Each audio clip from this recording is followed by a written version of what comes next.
جب کافر بندہ دنیا سے جانے اور آخرت کا رخ کرنے کو ہوتا ہے تو سیاہ چہروں والے فرشتے آسمان سے اس کے پاس آتے ہیں جن کے ساتھ ٹاٹ ہوتے ہیں، اور اس کے آس پاس اتنی دور تک بیٹھ جاتے ہیں کہ جہاں تک اس کی نظر پہنچتی ہے۔ پھر ملک الموت تشریف لاتے ہیں، حتیٰ کہ اس کے سر کے پاس بیٹھ جاتے ہیں۔ پھر کہتے ہیں، اے خبیث جان، اللہ کی ناراضگی کی طرف نکل۔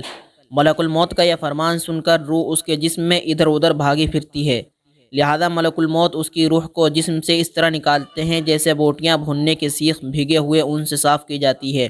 یعنی کافر کی روح کو جسم سے زبردستی اس طرح نکالتے ہیں جیسے بھیگا ہوا اون کانٹے دار سیخ پر لپٹا ہوا ہو اور اس کو زور سے کھینچا جائے۔ پھر اس کی روح کو ملک الموت اپنے ہاتھ میں لے لیتے ہیں، اور ان کے ہاتھ میں لیتے ہی دوسرے فرشتے پل جھپکنے کے برابر بھی ان کے پاس نہیں چھوڑتے، حتیٰ کہ فوراً ان سے لے کر اس کو ٹاٹوں میں لپیٹ دیتے ہیں جو ان کے پاس ہوتے ہیں، اور ان ٹاٹوں میں ایسی بدبو آتی ہے جیسے کبھی کسی بدترین سڑی ہوئی مردہ ناش سے روئے زمین پر بدبو پھوٹی ہو۔ وہ فرشتے اسے لے کر آسمان کی طرف چڑھتے ہیں اور فرشتوں کے جس جماعت پر بھی پہنچتے ہیں وہ کہتے ہیں کہ یہ کون خبیث روح ہے۔ وہ اس کا برے سے برا نام لے کر پکارتے ہیں کہ یہ فلاں کا بیٹا فلاں ہے، حتیٰ کہ اسے لے کر پہلے آسمان تک پہنچتے ہیں اور دروازہ کھلوانا چاہتے ہیں، مگر اس کے لیے دروازہ نہیں کھولا جاتا، جیسا کہ اللہ جل شانہ نے فرمایا، لا تفتح لهم ابواب السماء ولا يدخلون الجنة حتى يلج الجمل في سم الخياط۔ ان کے لیے آسمان کے دروازے نہ کھولے جائیں گے اور نہ وہ کبھی جنت میں داخل ہوں گے جب تک کہ اونٹ سوئی کے ناکے میں نہ چلا جائے، اور اونٹ سوئی کے ناکے میں جا نہیں سکتا، لہذا وہ بھی جنت میں نہیں جا سکتے۔ پھر اللہ عز و جل فرماتے ہیں کہ اس کو کتاب سجین میں لکھ دو جو سب سے نیچی زمین میں ہے، چنانچہ اس کی روح وہیں سے پھینک دی جاتی ہے۔ پھر حضور صلی اللہ علیہ وسلم نے یہ آیت تلاوت فرمائی، وَمَن يُشْرِكْ بِاللَّهِ فَكَأَنَّمَا خَرَّ مِنَ السَّمَاءِ فَتَخْطَفُهُ الطَّيْرُ أَوْ تَهْوِي بِهِ الرِّيحُ فِي مَكَانٍ سَحِيقٍ۔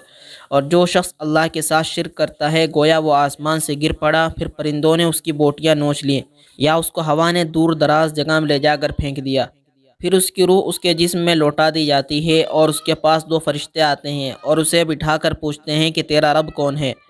وہ کہتے ہیں، ہائے ہائے مجھے پتہ نہیں۔ پھر اس سے دریافت کرتے ہیں کہ تیرا دین کیا ہے؟ وہ کہتا ہے، ہائے ہائے مجھے پتہ نہیں۔ پھر اس سے دریافت کرتے ہیں کہ یہ شخص کون ہے جو تمہارے اندر بھیجے گئے ہیں؟ وہ کہتا ہے، ہائے ہائے مجھے پتہ نہیں۔ جب یہ سوال و جواب ہو چکتے ہیں تو آسمان سے ایک منادی آواز دیتا ہے کہ اس نے جھوٹ کہا، یعنی اس کو اپنے رب کی خبر ہے لیکن اس کو نہ مانتا تھا، اور جس دین پر تھا اس کا بھی علم ہے، اور حضرت محمد صلی اللہ علیہ وسلم کی نبوت کا بھی علم ہے، لیکن عذاب سے بچنے کے لیے اپنے کو نادان ظاہر کر رہا ہے۔